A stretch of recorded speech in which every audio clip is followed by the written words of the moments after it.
지난 주일날 바리새인들과 헤롯 당원들이 와서 예수님께 세금 문제로 질문했던 것에 관해 생각을 해봤습니다.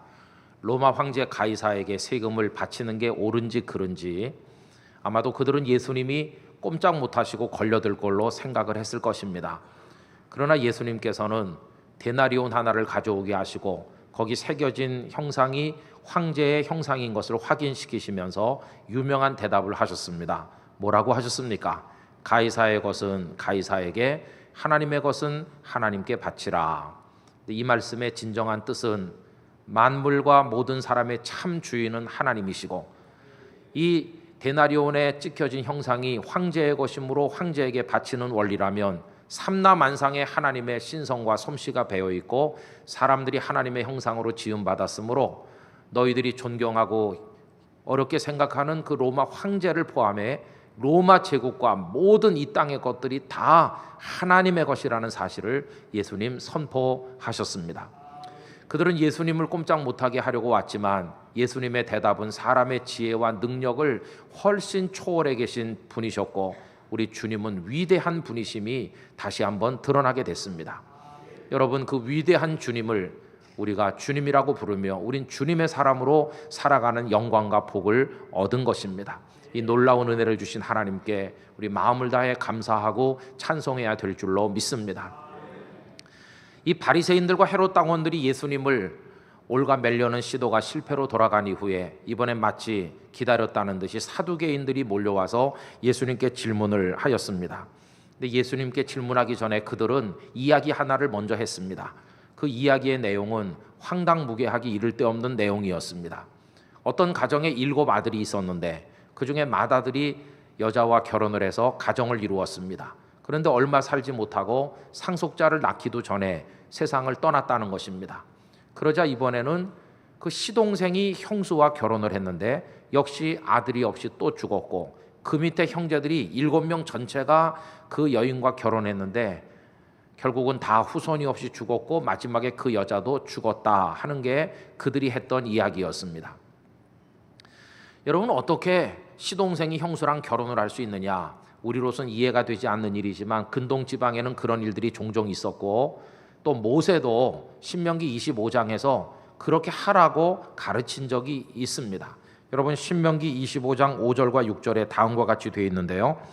형제들이 함께 사는데 그중 하나가 죽고 아들이 없거든 그 죽은 자의 아내는 나가서 타인에게 시집가지 말 것이요 그의 남편의 형제가 그에게로 들어가서 그를 맞이하여 아내로 삼아 그의 남편의 형제된 의무를 그에게 다 행할 것이요 그 여인이 낳은 첫 아들이 그 죽은 형제의 이름을 잊게 하여 그 이름이 이스라엘 중에서 끊어지지 않게 할 것이니라. 여러분, 그들은 혈통을 엄청나게 소중하게 여겼습니다. 이름이 끊어지지 않도록 이 가문이 이어져 내려가는 걸 귀하게 여겼습니다. 그래 동생이 형수와 결혼해서 아들을 낳으면 형님의 자녀가 돼서 형님의 가문과 형님의 이름을 이어나가도록 했던 것입니다. 뿐만 아니라 이렇게 하는 것은 남편을 잃은 홀로 된 여자가 그 당시에 생계가 막막하기 때문에 그런 여인들을 보호하기 위한 일종의 사회보장적인 성격도 그 속에 들어있다고 말할 수가 있을 것입니다. 자, 이런 말씀을 근거로 해서 사두개인들이 한 이야기, 7 형제가 모두 한 여자와 결혼했는데 다 죽었다는 것입니다. 그러면 당신 예수 선생이 가르치는 대로 부활이 있다면 그들이 부활했을 때 그 여자는 누구의 아내가 돼야 되느냐? 이런 질문을 했던 것입니다. 여러분, 23절 말씀을 보십시오. 7 사람이 다 그를 아내로 취하였으니 부활 때 곧 그들이 살아날 때에 그 중에 누구의 아내가 되리까? 이렇게 물었어요. 근데 여러분 생각해 보세요. 7 형제가 다 한 여자와 결혼해 살다가 한 명도 후사를 남기지 못하고 다 죽는 그런 일이 현실 속에 실제로 있을 수 있는 얘기겠습니까? 물론 가끔씩은 형님이 일찍 죽었는데 동생이 형수와 결혼했다가 동생도 오래 못 살고 죽는 일이 가끔은 있을 수도 있습니다. 그러나 7 형제가 다 그렇게 됐다는 얘기는 현실 속에서는 실제로 있기가 어려운, 그들이 예수님을 올가매기 위해서 만든 이야기인 게 틀림없습니다. 자, 그러면 왜 이 사두개인이라고 불리는 사람들은 이런 질문을 하게 됐을까?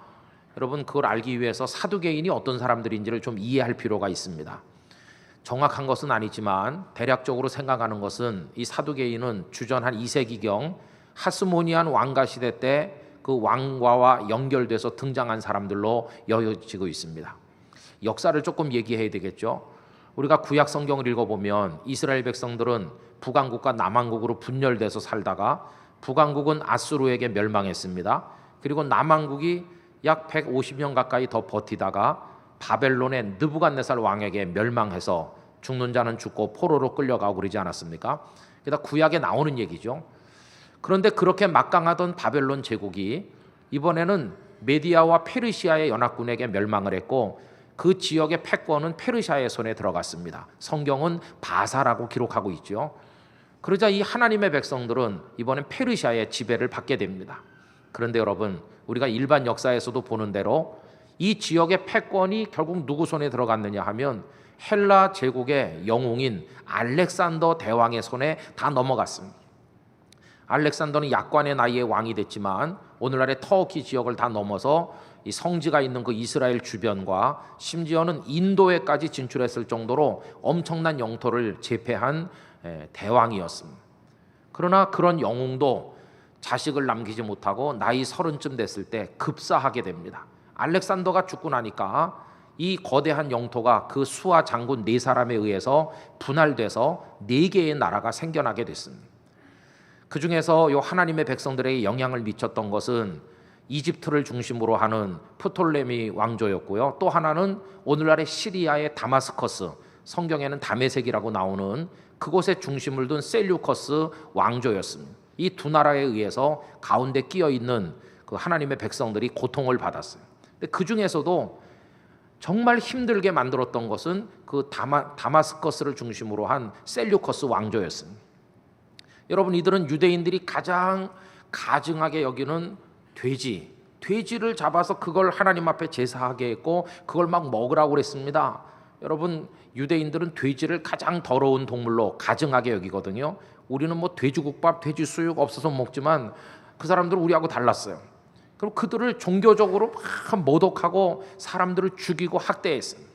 뿐만 아니라 그 백성들이 생명같이 여기는 하나님의 성전 안에 그들이 섬기는 제우스 신상을 떡하니 만들어 놓고 하나님을 모독했습니다. 유대인들이 그 압제에 시달리다 못 견뎌가지고 마카비 가문을 중심으로 똘똘 뭉쳐 아주 철저한 그 어떤 독립전쟁을 하게 됩니다. 치열한 전쟁이 3년쯤 이어진 끝에 드디어 셀류커스 왕조를 몰아내는 데 성공하게 됐습니다. 그리고 마카비 사람들이 왕이 되기도 하고 대제사장이 되기도 하면서 왕조가 설립됐는데 성경에는 안 나오는 얘기입니다만은 하스모니안 왕조라고 부릅니다. 여러분, 하스모니안 왕조는 그렇게 오래 지속되지 못했습니다. 주전 142년에 하스모니안 왕조가 들어서 가지고 79년 동안 지속돼서 주전 63년까지 존재했습니다. 주전 63년에 로마 장군 폼페이가 예루살렘을 함락시켰기 때문에 하스모니안 왕조는 무너지고 그 땅은 로마의 식민지가 되어 있다가 예수님께서 거기서 탄생하신 것입니다. 그런데 이 하스모니안 왕조가 들어섰을 때 우리가 성경에서 보는 바리새파 사람들은 굉장히 실망했습니다. 왜냐하면 이 바리새인들도 마카비 가문과 힘을 모아서 독립전쟁을 열심히 했던 사람들인데요, 막상 전쟁이 끝나고 나니까 마카비 가문에서 왕도 하고 대제사장도 차지하면서 세속적인 방법으로 통치하는데 실망을 느낀 바리새인들은 이 권력과는 등을 돌리게 되었고 오늘식으로 말하면 제야 세력처럼 남아서 이 정치를 비판하는 쪽에 서게 됐습니다. 그러나 반대로 하스모니안 왕조가 들어서니까 거기 찰싹 붙어가지고 지지하면서 이권을 함께 나눠 먹은 세력들이 등장했는데 그들을 가리켜서 소위 사두개파라고 부르고 예수님 당시에 와서는 그들의 세력이 상당해진 것입니다. 여러분, 그들은 그렇게 해서 세를 불리고 힘을 형성해 나가다가 나중에 로마가 식민지로 이제 그 지역을 점령한 이후에 헤롯이 분봉왕으로 등장한 그 이후부터 이 사람들은 대제사장 자리를 독점하였습니다. 그래서 여러분 사두개파 중에서 대제사장이 계속 배출되다 보니까 그들은 성전을 장악하고 권력과 부를 누리고 있었던 것입니다. 자, 이런 정치적인 입장이 다를 뿐만 아니라 이 바리새인들과 사두개파는 교리적이고 신앙적인 문제에 있어서도 굉장히 달랐습니다. 예를 들면 바리새인들은 여기 기록되어 있는 모세가 가르친 율법을 소중하게 여기는 것 외에도 그 역사 전승 속에서 조상들이 입에서 입으로 가르쳐온 신앙적 전통도 굉장히 중요하게 여긴 반면에 사두개파는 그런 전승을 다 무시했어요. 오로지 기록된 모세의 율법만을 그들은 인정했습니다. 그보다 더 심각한 것은요, 바리새인들은 우리와 비슷한 면이 있어서 부활을 믿었고 천국의 존재를 믿었고 그 천국에 천사들이 있다는 것도 믿었고 천국에서의 상급이 있다는 것도 믿는 반면에 이 사두개파는 그 모든 걸 부정하였습니다. 오로지 존재하는 것은 눈앞에 보이는 이 세상, 이 현실밖에 없다. 여러분, 이 세상밖에 없다고 생각하니까 사두개파는 어떻게 살겠습니까? 이 세상밖에 없으니 여기서 조금이라도 더 성공하고 잘 먹고 잘 살다 죽는 게 최고라고 여기는 지극히 현실적인 사람들이 이 사두개인들이었습니다. 바리새인들이 볼 때 사두개파는 현실에 도취되어 마치 향락에 빠져드는 그 욕망에 빠진 그 모습이 불을 향해 달려드는 불나방과 다를 바가 없는 세속적인 사람들로 그렇게 보였을 것입니다.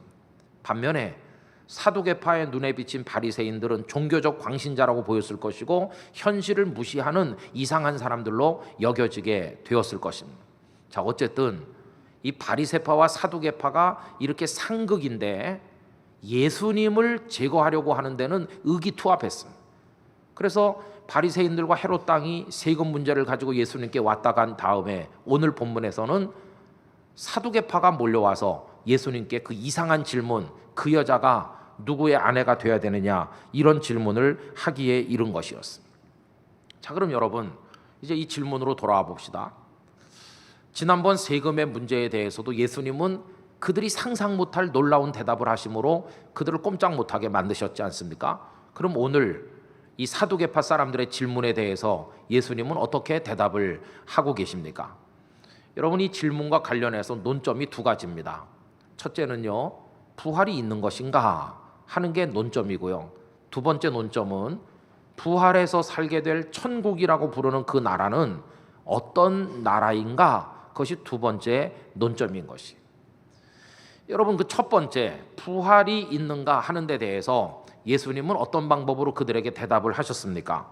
예수님께서는 오래오래 전에 하나님께서 떨기나무 불꽃 가운데 나타나서 그들이 하늘같이 존경하는 모세에게 하셨던 한마디 말씀을 인용해서 그들에게 대답하고 계십니다. 여러분, 오늘 본문 26절을 다시 한번 다 같이 읽어보십니다. 죽은 자가 살아난다는 것을 말할진대 너희가 모세의 책 중 가시나무 떨기에 관한 글에 하나님께서 모세에게 이르시되 나는 아브라함의 하나님이요 이삭의 하나님이요 야곱의 하나님이로라 하신 말씀을 읽어보지 못하였느냐. 여러분, 한번 잘 생각을 해보십시오.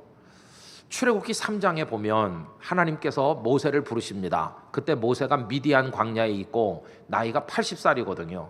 미디안 광야에 도망온 지 40년 지났어요. 힘이 다 빠진 모세에게 나타나셔서 하나님께서 당신이 누구이신가를 말씀하는데 나는 아브라함의 하나님, 이삭의 하나님, 야곱의 하나님이다, 이렇게 말씀하세요. 그게 출애굽기 3장 6절입니다.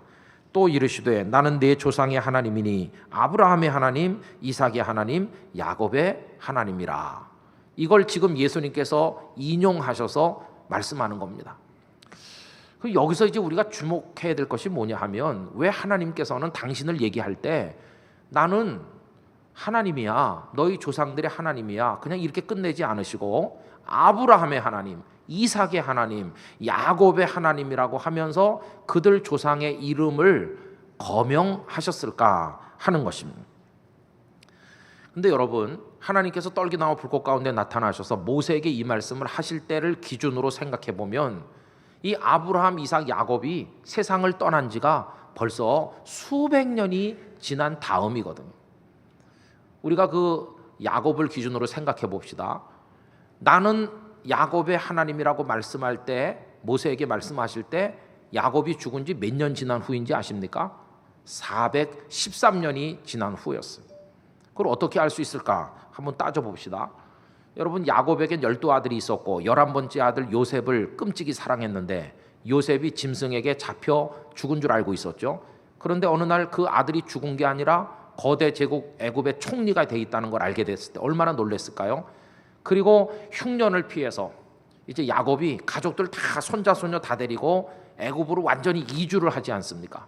야곱이 가족들과 함께 애굽에 살러 내려갔을 때 야곱이 나이가 몇 살인지 여러분 아세요? 그때 야곱의 나이가요 130살입니다. 자, 그러면 야곱이 애굽에 가서 몇 년을 살고 세상을 떠났을까요? 애굽에서 야곱은 17년을 삽니다. 그러니까 세상 떠날 때 야곱이 몇 살이겠어요?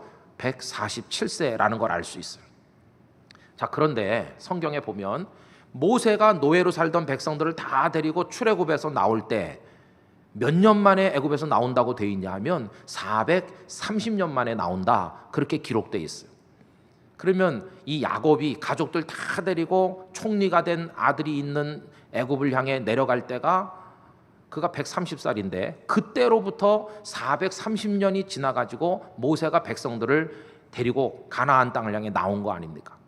그러면 이제 죽은 걸로 따지면 애굽에 와서 아까 몇 년 살았다고 그랬습니까? 17년을 살았으니까 430에서 17을 빼면 야곱이 죽고 나서도 그 백성들이 애굽에서 몇 년을 사는 겁니까? 413년을 살고 나서 모세와 함께 출애굽한 것이. 그러니까 하나님께서 모세에게 나는 야곱의 하나님이니라 하실 때 기준으로 보면 야곱은 413년 전에 벌써 죽은 사람이었어. 그러면 야곱의 아버지인 이삭은 더 먼저 돌아갔을 거 아니에요. 야곱의 할아버지인 아브라함은 그보다 훨씬 먼저 돌아가신 분이죠. 그럼 여러분, 내가 아브라함의 하나님이다 이렇게 말씀할 때 모세에게 아브라함이 세상 떠난 지 몇 년 됐을까요? 545년 됐습니다. 545년. 아니, 그게 어떻게 계산이 나오나 기도 많이 하시고 집에 가서 한번 연구해 보시기 바랍니다. 어쨌든 545년 전에 죽은 아브라함, 413년 전에 죽은 야곱의 이름을 거명하시면서 하나님 말씀하셨다는 거예요.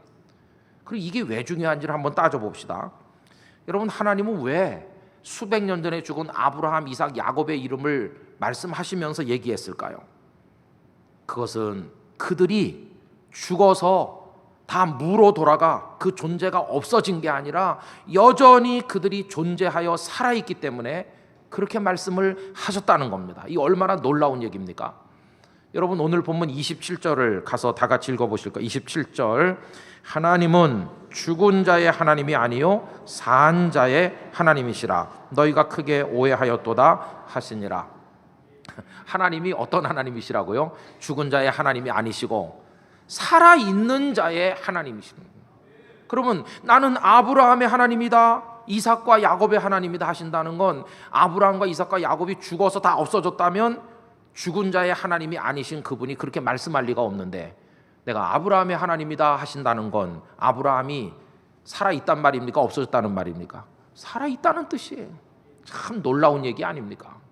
수백 년 전에 그 몸이 죽어서 그들의 가족 묘지인 막벨라에 있는 동굴 안에 다 그 시체를 갖다 놓고 이미 다 썩어서 분해돼서 없어졌는데, 아니 그들이 지금 존재하고 있다니, 그들이 살아있다니, 그게 무슨 말인지 우리가 이해하기가 어렵잖아요. 그러나 예수님은 산자의 하나님이신 그분이 그렇게 말씀하셨다는 것은 그들이 살아있다는 뜻이라는 거예요. 그럼 그들은 어디 있는 것일까요? 여러분, 여기서 우리 조상들이 알려준 웨스터민스터 신앙고백의 그 부록에 딸려있는 소요리 문답 중에서 제37문항의 도움을 좀 받을 필요가 있겠습니다. 거기 이런 답이 나옵니다. 여러분 잘 들어보세요. 신자가 죽을 때 그 영혼이 완전히 거룩하게 되어 즉시 영광 중에 들어가고 그 몸은 여전히 그리스도께 연합하여 부활할 때까지 무덤에서 쉬게 된다. 여러분, 우리가 이제 언젠가 죽잖아요, 이 몸이. 그럼 이 몸은 화장을 하든지 매장을 하든지 무덤에 들어가게 되는 것이고, 그럼 우리가 없어집니까? 완전히 없어지나요? 아니요. 몸보다 더 중요한 무엇이 그대로 남아 있습니까? 영혼이 그대로 남아. 그 영혼은 영광 중에 들어가서 이 몸이 부활할 때까지 기다리는 거예요. 그리고 이 몸이 부활하면 그때 그 몸은 지금 이런 병들고 늙고 죽는 몸이 아니죠. 신비로운 몸으로 부활하면 우리의 영과 그 몸이 다시 하나가 되어 천국에서 영원한 생명을 누린다는 것이. 그럼 여러분, 지금 그 영혼은 죽고 나면 영광 중에 들어간다고 그랬는데 그 영광 중이라고 말한 것이 어디를 말하는 것인가? 성경은 그곳을 가리켜 낙원이라고 얘기하고 있습니다. 두 군데만 제가 말씀드려 보겠습니다. 여러분, 누가복음 16장 22절 다 같이 한번 읽어보겠습니다. 이에 그 거지가 죽어 천사들에게 받들려 아브라함의 품에 들어가고 부자도 죽어 장사되매 그가 음부에서 고통 중에 눈을 들어 멀리 아브라함과 그의 품에 있는 나사로를 보고. 예수님께서 말씀하신 비유 속에 부자와 거지 나사로의 비유가 있거든요.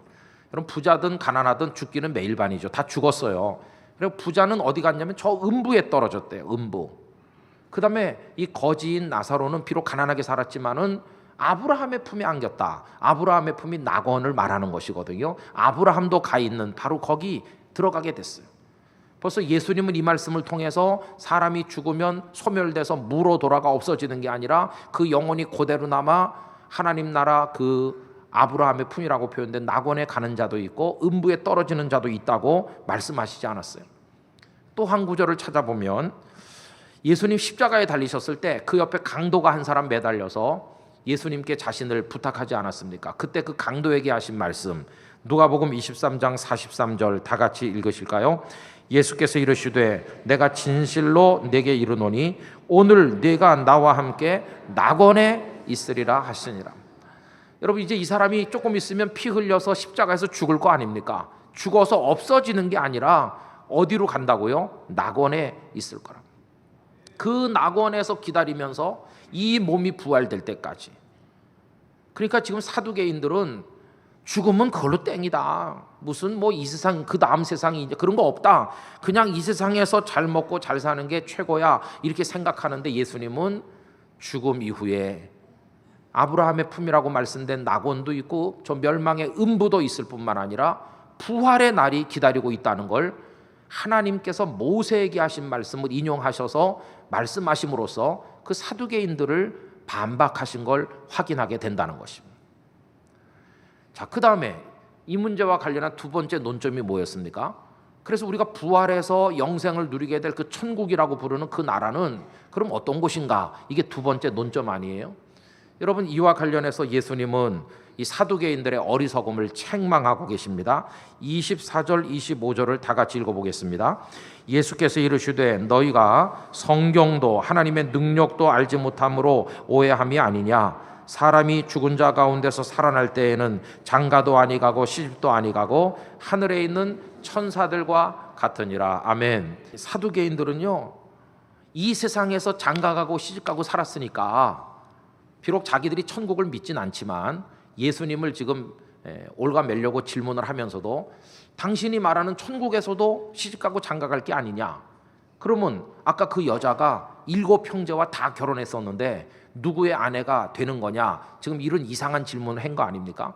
예수님의 대답이 뭡니까? 그 나라, 그 천국에는 장가 가는 일도 없고 시집 가는 일도 없고 다 천사와 같이 될 거라고 말씀을 하시는 것입니다. 여러분, 여기서 매우 중요한 주제가 하나 등장하죠. 그게 뭐냐 하면은 연속과 단절의 이야기인 것입니다. 이 세상에서 하던 게 거기서도 계속 하는 게 있고요. 연속돼 가지고 이 세상에선 다 했지만 거기서는 전혀 하지 않는 단절되는 것도 있다는 걸 가르쳐 주고 계신 것이. 이 중에서 여러분 정말 중요한 것은 단절인 것입니다. 이거에 관련해서 우리에게 도움이 되는 얘기가 하나 있어요. 구약 성경에. 여러분, 홍수 심판에서 살아남은 사람이 누굽니까? 노아잖아요. 노아. 그 노아 얘기를 좀 해보겠습니다. 노아의 홍수골 중심으로 세상이 둘로 나뉘죠. 하나는 홍수 심판이 있기 이전의 세상, 하나는 홍수 심판이 있은 그 이후의 세상으로 나뉘어지잖아요. 그럼 홍수 심판이 있기 이전의 세상 어떤 세상입니까? 죄악이 꽉 차서 인간이 얼마나 악해졌는지 하나님이 심판하실 세상 아니었어요? 하나님께서 홍수로 심판하셨잖아요. 그리고 노아와 그의 가족만 방주 안에 타고 있다가 구원을 받았어요. 시간이 지나고 드디어 방주문이 열리고 그들이 세상으로 나왔을 때 그 세상은 어떤 세상입니까? 심판이 끝난 완전히 새로운 새하늘과 새 땅 같은 세상이 그들 앞에 펼쳐져 있었잖아요. 바로 그 세상이 오늘 우리가 사는 이 세상이죠. 노아가 우리들의 조상 아니겠어요? 그럼 여러분, 지금 우리가 사는 이 세상이 지금 낙원입니까? 여기 행복한 세상입니까? 지금 이 세상에 온갖 죄악이 꽉 차 있어요. 상상도 못할 악한 일이 이 지구촌에서 지금 이 순간에도 벌어지고 있잖아요. 아니, 홍수를 통해 싹 쓸어버렸는데 왜 이렇게 됐을까? 똑같이 그 이유는 노아의 가족들이 홍수 이전에 세상에 있었던 그걸 100% 단절하는 데 성공했어야 되는데 성공 못하고 홍수 이전의 것을 그대로 홍수 이후의 세상에도 답습했기 때문이라는 것이, 단절에 실패했어. 그럼 그걸 보여주는 스토리가 뭡니까? 여러분, 홍수가 끝나고 나온 그 가족들이 포도를 재배했는데 어느 날 노아가 포도주 너무 많이 마시고 만취해가지고 옷도 제대로 안 입고 벌거벗은 채로 누워서 잠이 들었잖아요. 그 흐트러진 모습, 그 다음에 그 아들 중에 함이 와서 아버지를 보고는 비웃으면서 나가서 다른 형제들에게 아버지 흉을 보는 이 좋지 못한 모습, 그리고 나중에 정신을 차리고 깨어난 그 아버지 노아가 다른 아들들이 자기에게 옷을 덮어준 걸 알고 나서 그렇지 않고 비웃었던 아들 함을 어떻게 했습니까? 저주하는데 너는 형제들의 종이 될 것이라고. 여러분 보세요. 이거 홍수 이전에 있던 일이 그대로 이어진 거예요. 포도주에 만취해서 벌거벗은 흐트러진 모습, 아버지를 흉보는 못된 아들, 그리고 그 아들을 저주하는 아버지, 그리고 형제들이 다 똑같이 살아야 되는데 누구는 누구의 종이 되고 노예가 돼서 사는 이 비극적인 이런 사회적인 위계 질서들, 이 고통이 홍수 이전에 있던 게 그대로 이어지는 거예요. 단절이 안 돼가지고. 그러니 이 세상에 오늘 우리가 사는 지금까지 내려오면서 얼마나 이 죄악이 관영입니다. 여러분, 단절 못하면 그렇게 되는 거예요. 근데 지금 여기 사두개인들은 이 세상에서 시집가고 장가가는데 나중에 갈 천국에서도 똑같이 계속한다, 지금 이렇게 생각하는 거 아닙니까? 여러분, 만약에 우리가 지금 들어가서 앞으로 살게 될 천국도 현재 눈앞의 세상에서 하는 일이 그대로 이어지는 연결되는 세상이라면 거기가 무슨 천국일 수가 있겠습니까? 여러분, 만약에 그대로 거기서도 장가가고 거기서도 시집가고 이렇게 한다면 그 7 형제가 말이죠, 막 맞붙어 싸우면서 저 여자는 내 아내다, 이런 참상이 벌어지지 않겠어요? 그런 나라가 무슨 낙원이고 그런 나라가 무슨 행복을 가져다주는 그런 곳이 될 수가 있겠는가 하는 것입니다. 그래서 예수님은 천국은 이 세상의 일이 그대로 계속 이어지는 그런 나라가 아니다, 그걸 말씀하시는 게 거기는 장가도 가지 않고 시집도 가지도 않고 모두가 다 천사와 같다, 이렇게 표현을 하신 것이. 천국 가서 장가들 생각하는 사람 포기하시기 바랍니다. 그러면 모든 게 단절되느냐? 그건 아닙니다. 연속되는 것도 있어요. 우선 뭐가 연속될까요? 내가 여기서 홍길동으로 살잖아요. 그리고 거기서도 홍길동이지 바뀌는 게 아니에요. 여기서 홍길동은 그 존재를, 그 자아를, 그 정체성을 그대로 가지고 가는 거예요.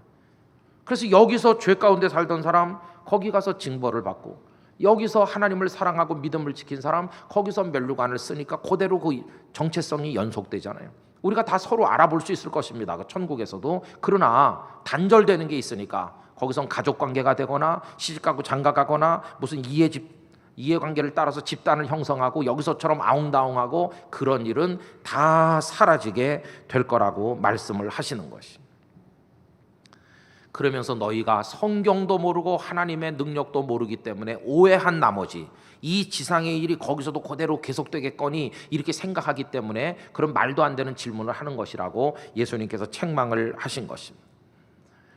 여러분이 연속되는 건 연속되고 단절되는 건 단절돼야 되는 이 주제는요, 오늘 우리에게 그대로 적용돼야 됩니다. 어떻게 적용돼야 될까요? 예수님을 믿기 이전의 나와 예수님을 믿은 이후의 나로 쫙 갈라지는 거예요. 거기 연속되는 게 있습니다. 예수님을 믿기 전에 내 이름이 홍길동이었다. 예수님을 믿은 다음에도 홍길동이죠, 그죠? 예수님 믿기 전에 40살이었는데 예수님 믿는 날 갑자기 20살로 바뀌는 건 아니에요. 여전히 40살이죠. 예수님 믿기 전에 그 여자의 남편이었으면 예수님 믿은 이후에도 그 여자의 남편이지 딴 여자의 남편이 되는 건 아니잖아요. 이런 건 다 그대로 이어지는 거예요. 그러나 단절돼야 될 게 있잖아요. 예수님 믿기 전에 욕망 덩어리고 폭력적 남편이고 술 고주망태고 나쁜 짓은 다 했으면 예수님 믿은 다음에는 이제 달라져야 될 거 아니겠어요? 그건 다 버리고 포기하고 끊어내고 단절되어서 이제는 사랑하는 남편이 돼야 되고 어진 사람, 믿음의 사람으로 그의 모든 삶이 바뀌어야 되는 거 아니겠어요? 이게 단절돼야 될 바로 그런 이야기인 것입니다. 그래서 여러분, 예수님을 믿는다고 주님 주님 하면서도 옛날에 그 일을 그대로 답습해왔고 이건 가짜인 것이, 옛날에는 그냥 내 방법 따라 욕망을 추구했다면 예수님 믿은 다음에는 주여 주여 하면서 욕망을 추구하는 껍데기만 달라졌을 뿐이지 여전히 똑같은 것이. 그래서 여러분, 이상한 괴물들이 등장하는 겁니다. 우리가 그 괴물이 될 때가 있어요. 예배 열심히 드리는 악한 사람, 이런 괴물이 나오는 거예요. 기도 많이 하는 사기꾼이 등장할 수도 있는 것이, 그걸 끊어내지 못하면. 그리고 주의 이름으로 내 욕망만 채우려고 하는 기복적인 이상한 모습으로 우리가 전락할 수 있어요. 그건 다 끊어야 됩니다. 그래야 새 사람이 되는 것이에요. 여러분, 고린도후서 5장 17절 다 같이 한번 큰 소리로 읽어보겠습니다. 그런즉 누구든지 그리스도 안에 있으면 새로운 피조물이라, 이전 것은 지나갔으니 보라 새 것이 되었다. 할렐루야. 이전 것은 어떻게 된다고요? 다 지나가 버리, 끊어야 되는 것이에요. 그리스도 안에 있으면 새 사람이 돼야 되는 것입니다. 여러분, 에베소서 4장 22절로 24절까지 다 같이 읽습니다. 너희는 유혹의 욕심을 따라 썩어져가는 구습을 따르는 옛사람을 벗어버리고 오직 너희의 심령이 새롭게 되어 하나님을 따라 의와 진리의 거룩함으로 지으심을 받은 새 사람을 입으라. 할렐루야. 옛사람은 이제 다 단절해서 끊어버리고 이제는 의와 진리의 거룩함으로 지음을 받은 이제는 새 사람이 돼야 된다. 이름은 여전히 홍길동이지만 그 사람이 딴 사람 돼서 이렇게 바뀌어야만 된다는 것이. 그래서 여러분, 옛날에 그 부끄러운 거 다 정리해야 됩니다. 그 새로운 그리스도의 모습으로 발전되어 나가는 게 그게 얼마나 중요한지 말할 수가 없어요. 여러분, 그렇게 하려니까 옛날에 그거 다 끊어야 되잖아요. 더 이상 거짓말 안 하고 더 이상 탐욕스럽게 살지 않고 이제는 손해도 보고 정직하게 살고 믿음을 가지고 핍박이 와도 포기하지 않고 주님 바라보면서 이 세상에서 깨끗하고 정결하게 살아야 되니까 바보 취급도 당하고 손해도 보고 그게 힘들어서 쓰러질 때도 있고, 그래 또 울면서 또 기도하고 이거 믿음 지켜서 가보려고 애쓰잖아요. 사람들이 물어봅니다. 도대체 너는 바보같이 뭘 바라보고 그렇게 애쓰면서 믿음 지키겠다고 아웅다웅하고 그렇게 남들이 하는 거 안 하고 왜 이렇게 힘들게 사느냐? 누가 이렇게 묻는다면 우리의 대답이 뭡니까? 당신은 이 세상이 전부라고 생각하지만 우리에게는 부활이 있고 영원한 생명의 나라가 기다리고 있다는 걸 믿기 때문입니다. 그래서 그 나라를 준비하기 위하여 오늘 이 세상에서 우리들은 믿음을 따라 살기 위하여 허리띠를 동여매고 노력하게 된다는 것입니다. 여러분, 우리에게는 하나님의 나라가 기다리고 있는 것입니다. 그래서 빌립보서 3장 20절에서 뭐라고 말씀했나요? 함께 읽겠습니다. 그러나 우리의 시민권은 하늘에 있는지라 거기로부터 구원하는 자 곧 주 예수 그리스도를 기다리노니. 할렐루야. 두 발은 지금 이 땅에 이 세상에 디디고 살지만 이제 그 나라를 바라보면서 더 이상 이 땅의 욕망이 답습되지 않고 더 이상 장가가고 시집가며 탐욕스럽게 살지 않는 내가 상상도 못할 새로운 나라를 흠모하면서 우리들은 눈을 들어 하나님의 나라를 바라보며 오늘 여기서 견디고 이기며 믿음을 지키며 살아가게 된다는 것입니다. 우리의 목표는 이 땅의 훈장이 아니라 하늘의 면류관인 것입니다. 그럼 이 세상은 우리에게 어떤 의미가 있습니까? 주님이 맡겨주신 사명을 감당하는 곳이요, 천국을 위해 준비하는 곳이요, 천국 생활을 바라보며 기도하는 곳이지 여기가 우리의 궁극의 모든 것은 결코 아니라고 하는 것입니다. 여러분, 그래서 우리 이런 찬송을 부르며 천국을 향해 나가야 됩니다. 참 즐거운 노래를 늘 높이 불러서 이 세상 사는 동안 주 찬양하겠네. 복 주실 산에 올라 멀리 바라보니 눈앞에 욕심을 바라보는 게 아니라 멀리 바라봐요. 뭘 봅니까? 나 건너갈 요단강 뚜렷이 보이네. 죽음의 요단강이 보이고 그 너머에 있을 빛나는 주님의 나라가 눈에 보이는 것이. 참 아름다운 노래 늘 높이 부르세. 하늘에 소망 주신 주 찬양하여라. 하늘에 기쁨 주신 주 찬양하여라. 하나님의 나라, 그 하늘나라의 소망과 기쁨을 찬송하는 사람으로 오늘 여기 존재하는 게 우리 그리스도인이라고 하는 것입니다. 여러분, 우리에게는 부활이 기다리고 있고 영원한 생명의 나라가 기다리고 있다는 사실을 잊으셔서는 안 될 것입니다. 결코 현대판 사두개인들이 되시지 않으시기를 부탁드리는 것입니다. 그러다 그 나라에 가면 거긴 주님의 제자들도 있고 아브라함과 이삭과 야곱도 계시고 우리가 존경하는 바울 사도도 있고 그리고 주기철 목사님, 손양원 목사님, 많은 믿음의 선배들, 우리 땅끝 교회에서 먼저 가신 우리 선배들, 우리 소중히 여기는 부모님들 다 계신 그곳에 우리도 도착하게 될 것입니다. 그때를 바라보면서 오늘을 견디고 오늘 믿음으로 선한 싸움을 싸우는 우리 땅끝 가족들이 되시기를 바라는 것입니다. 이 소망 가운데 승리하시기를 예수님의 이름으로 축원합니다. 다 같이 기도하겠습니다. 오 하나님 아버지, 눈앞의 세상에 몰입되어 불나방처럼 살다 보니 하나님의 나라를 상실할 때가 너무나도 많습니다. 현대판 사두개인이 우리 바로 자신일 때가 많았습니다.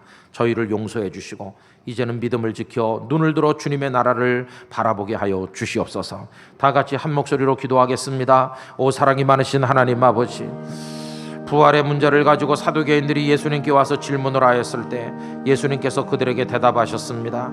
아버지 하나님, 그 나라는 장가가고 시집가는 나라가 아니라 이곳에 일이 그대로 답습되는 곳이 아니라 하나님의 나라, 천사와 같이 될 나라인 것을 가르치셨습니다.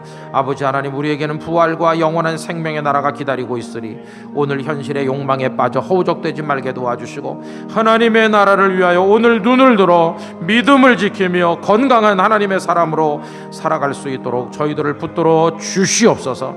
우리 땅끝 성도들에게 천국이라고 하는 차원이 언제나 그 신앙의 밑바닥에 깔려 있도록 하나님 인도하여 주시옵소서. 아버지 하나님, 저희를 붙들어 주실 줄 믿습니다. 눈앞의 것만 바라보지 말고 오 주님, 눈을 들어 하늘을 바라보게 하시고 영원을 바라보게 하시고 오늘 이곳에서 믿음을 지켜 하나님 나라의 면류관을 준비하는 복 있는 성도가 되게 하여 주옵소서. 이 세상은 현대판 사두개인의 가치관으로 가득 차 있습니다. 그러나 결코 거기에 함몰되지 않도록 거룩한 초월이 있으며 천국을 바라보는 믿음이 있도록 저희를 붙들어 주시옵소서. 예수님의 이름으로 기도하옵나이다. 아멘.